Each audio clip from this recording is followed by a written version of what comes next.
Dito tayo mga kababayan sa mga magagandang balita. Yung patuloy na pagsiservisyo ng ating Pangulong Bongbong Marcos sa ating mga mamamayang Filipino habang yung kabilang grupo po patuloy ang pamimirwisyo sa ating bansa. Dapat talaga niya Mr. Maravillas, papasukin na yung ICC. May rally po bukas.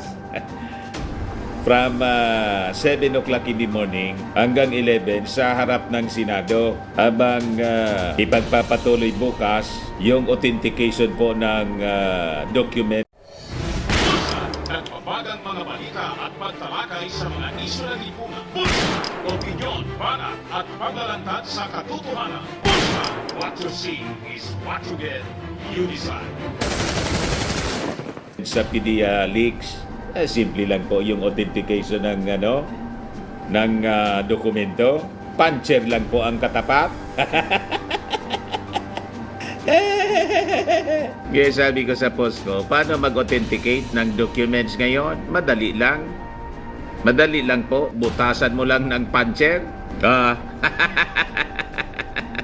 Ganon lang po kasimple ngayon ang pag-authenticate ng document. Sabi ni Senator Butas, ayoy ba to? May butas niya. Hindi yan fabricated. Authentic yan.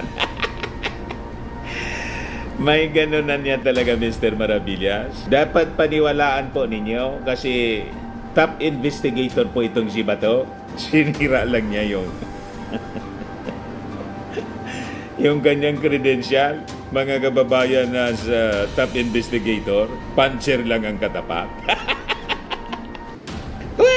Ano niya, Mr. Maravillas, yung mga magagandang balita? O di po, sabi rito, social pension budget for indigent senior citizens doubled for 2024. Yan po, the DBM has released a substantial sum of 49.807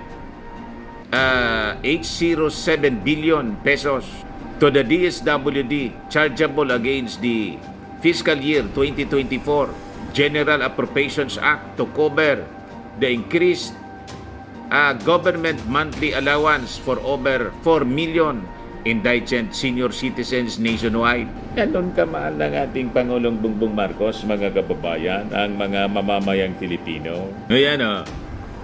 Sabi rito, ito pa o. DOLE distributes 4 billion aid to 700,000 workers on Labor Day. Kita ninyo mga kababayan. Di ba napakagagandang mga balita? Ito pa, Marcos orders creation of comprehensive list of government lands. President Marcos has formed an interagency coordinating council to create a comprehensive master list of state-owned lands to ensure their effective. But before ko mga kababayan ibigay sa inyo yung full story ng mga balitang yan, click subscribe muna dito sa ating YouTube channel. And hit the notification bell para lagi po kayong updated sa mga kaganapan dito sa ating bansa. Like and share na rin po ninyo ng ating video. At huwag na rin po ninyo na skip yung ating mga commercial ads para tuloy-tuloy lang ang pag-unlad ng bagong Pilipinas. Sa mga naganap ng malinis and spacious fitness gym, pumunta na lang po kayo sa aming Colossal Fitness Gym. We also offer Grab car rental with our brand new 2023 model ng Toyota Innova. We also accept booking for those who are planning to travel via PAL, Cebu Pacific, and other airline companies, local and international, and Meralco Bills, Aleco Bills, PLDT, etc. Ang Colossal Fitness Gym is located at 3rd floor Security Bank Building, Lanco Business Park, Legazpi City, Albay. For inquiries, look for Gilon Maravillas. Contact number 0966-802-0949. Lagi na pong matao sa amin. Na-set up na rin yung aming mga bagong gym equipments. May treadmill na rin po kami. Ito naman po yung bago naming product na binibenta online. iGlow Serum, whitening po siya. Tingnan ninyo yung epekto sa aking anak na architect before and now. Yung mga inquiries po ninyo, dumiretso na lang kayo sa kanyang Facebook account, Riz Maravillas. Ito naman po, Firmax Firming and Lifting Cream, pinapahid po sa mga pulses and affected area. Mainam po siya sa mga pains, mga paninigas na mga kaso-kasuan. Pinapahid-pahid lang po siya sa mga pulses. Ito naman po, Automax Radiant Serum. Sa mukha naman yung application. Anti-aging po siya. You will look 10 years younger than your age. Sa mga cancer patients naman po, baka lang gusto ninyo itong itry. Ningxia Red Mix Fruit Drink. Hindi man po siya gamot, food supplement siya. Kaya lang, gawa siya mga kababayan sa goji berry. Yung goji berry may anti-cancer properties. Yung mga inquiries po ninyo, dumiritso na lang kayo sa aming messenger sa Facebook para masagot namin agad. Ayos pa? Ayos na ayos niya, Mr. Maravillas. The use in allocations in established livable communities. Ganon ang pangarap mga kababayan ng ating Pangulong Bongbong Marcos. Kaya sabi niya, ito yung katuparan po sa kanyang campaign promise at doon sa kanyang first zona po nang sabi niya, ang pangarap nyo ay pangarap ko rin. Di ba po?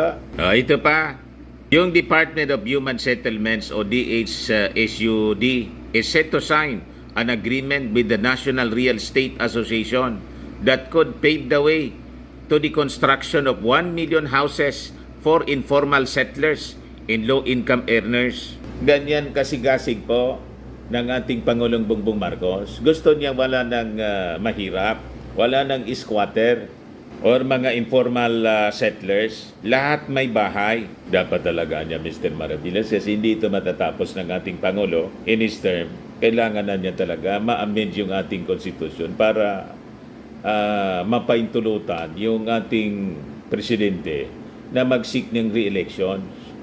Yun nga po sana. Kaya lang po, 2 years pa lang, gusto nang iupo si Inday na.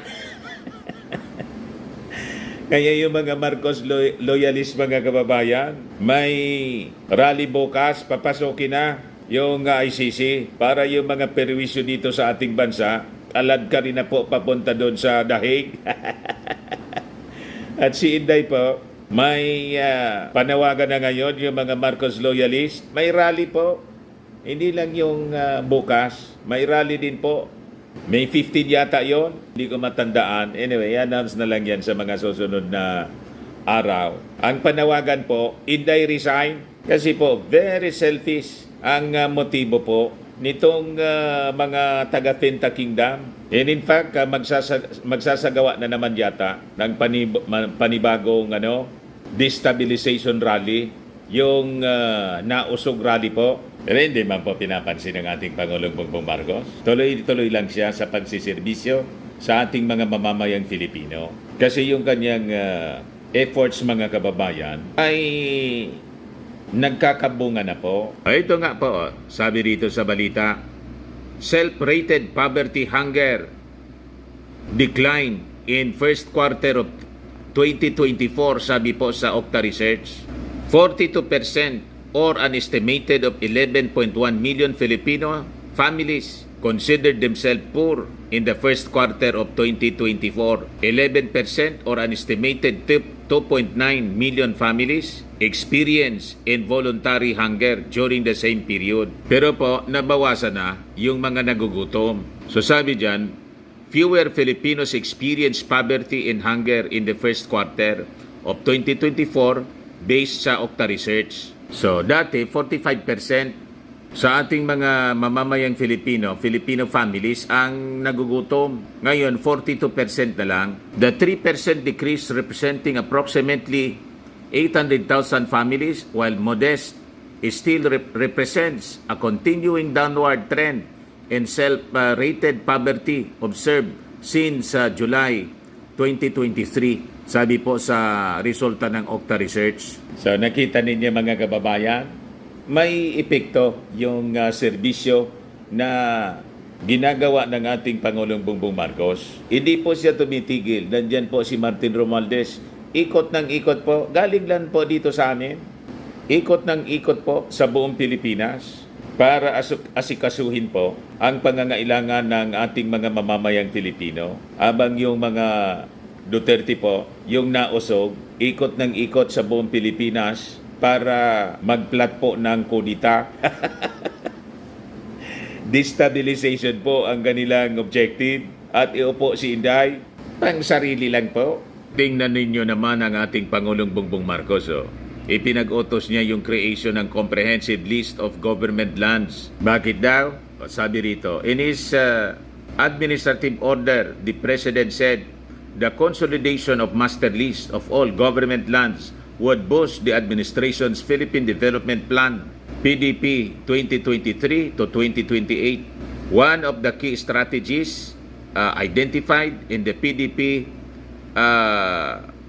2023-2028 to establish livable communities is the creation of a database containing a complete inventory of the idle government lands. Pinapa-inventory po ng ating Pangulong Bongbong Marcos yung lahat ng government lands para magamit po sa housing.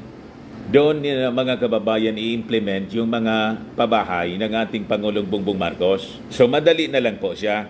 Gusto niya kasing i-address, ma-erase na po yung problema sa mga informal settlers o mga squatters po. Yung mga mahihirap nating mga kababayan, walang bahay, walang matirhan sa sariling bansa, di ba? So yan po yung mga agencies ng gobyerno na member ng Coordinating Council, the Office of the Executive Secretary, Department of Interior and Local Government, yung Department of Agriculture, Office of the Solicitor General, DOJ, LRA, yung CHED, pati yung DICT. At yung DNR, Land Management Bureau, will be the body secretariat. Yung makikita ninyo po, ang ating Pangulong Bongbong Marcos, may sistema. Yung Department of Housing naman, DILG, NREA, nag-sign naman po ng kasunduan for the construction of 1 million housing units. Ayan po. So, tuloy-tuloy lang siya yung pambansang implementasyon ng pambansang pabahay para sa Pilipino 4H, 4PH. Ayos, ayan man lang po mga kababayan yung short video natin ngayon. Ako po si Dante Maravillas. Bye-bye po. God bless.